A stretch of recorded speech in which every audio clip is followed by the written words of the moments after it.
Welcome, my Florida Uber Eats What's up? people. Welcome. This is My name is Daniel Charles Lynch. I am honored to be in the back of this phenomenal Uber today. We're going to have a great discussion on life in general, and we're going to have Uber taxi cab confessions. Let's do it. Uber Cab Confessions. Taxi cab confessions, like the Cinemax show the millennials watched in the 90s.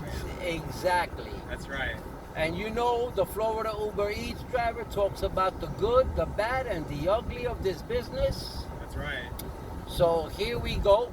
This is going to be a controversial video. So, Daniel, what do you do for a living?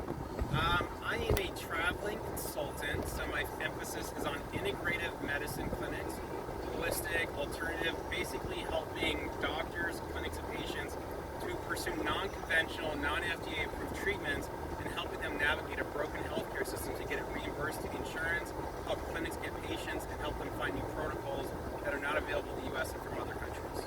Talk louder. But you guys heard what he is? Yeah, that's right. Okay, and now we're going to talk about the COVID. What does he think? Yeah, so I think COVID, guys, here's the real, right? From a true microbiology perspective, COVID exists. It's something that can be tested under a microscope. It can be tested with, PCR testing. It exists, right? But what I think, though, is that COVID is masking an overlying reality in our healthcare system that we do not take accountability for our daily lifestyle decisions. If you are super overweight, if you have certain genetic predispositions, you're more likely to have certain issues, right? The reality is, I don't want to see people have someone who died of COVID. I'm not trying to graft you, right? But working in the space of alternative cancer, stage 4 cancer patients, autoimmune, complex, integrative health issues that celebrities, presidents, and others choose in their time of need, what I have found is that environmental disease and genetics are so important and overlooked, and compounded with a very unhealthy lifestyle of people developing insulin resistance, metabolic syndrome, living in environments that they do not understand how toxic they are. And so the fact that we look at, if they're living in a moldy basement, filling their body with triclobutene gas, which inherently shuts down your immune system, inhibits your body to get deep sleep, and also messes up your body's gut and ability to naturally absorb food. So even if you're eating healthy, someone who's super, quote, healthy, looks phenomenal from the outside, doesn't seem that sick from the inside at first glance, you find they have underlying potential toxicity issues, nutritional issues, and that the gun is loaded, and that COVID was just the trigger that came first. It could have been something else more severe. It could have been, cancer next, right? It could have been heart disease. But the reality is COVID took people who were in a vulnerable state, neglecting their health, and we see the outcome of this, right? So my takeaway from COVID is that if you're sick, you're worried about viruses. Everybody here has herpes. Oh my God, I said you had herpes. Yes, I did, because if you statistically go study how many people have herpes simplex 1, the majority of the population had it, and the reality is the only way you get it is where your immune system becomes downregulated, becomes immunocompromised. So if you're having issues with viruses of any sorts, it could be COVID today, herpes tomorrow, cancer next year, because there is something going on in your body.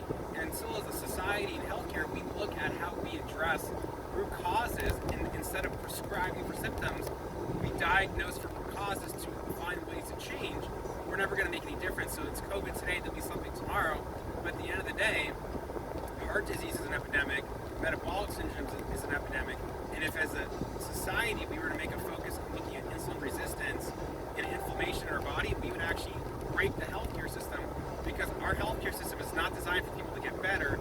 Because what would happen if 20% less people went to a hospital for the next year? And you tell me how that would trickle down to the economy.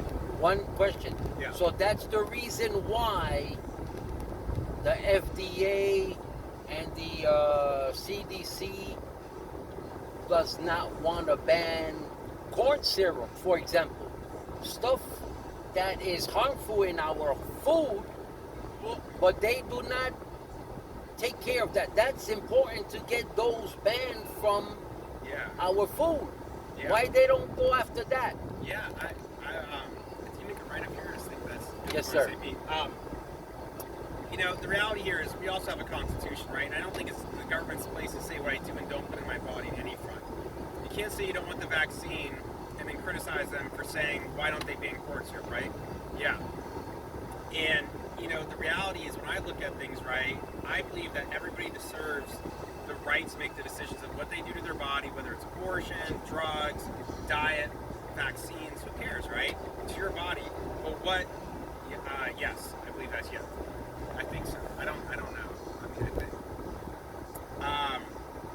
I think the reality is that people need to help themselves with more accountability. If they're drinking a ton of sugar, they're eating horrible, they're not working out, they're not stretching, they're not meditating, they're not putting their chakras into alignment, it's going to only a matter of time before anything is going to impact them, right? So you think COVID, the vaccine is what? I think the vaccine is just, honestly, I mean, I'm sure it helped to some extent, but what we're also going to find is there's probably going to be some other issues later on in life too, you know, so. But yeah, I don't know. I mean, Okay, there you guys have it. This was the Florida Uber Eats driver talking about the good, the bad, and the ugly. Please drive safe, my Uber family. Have a great day.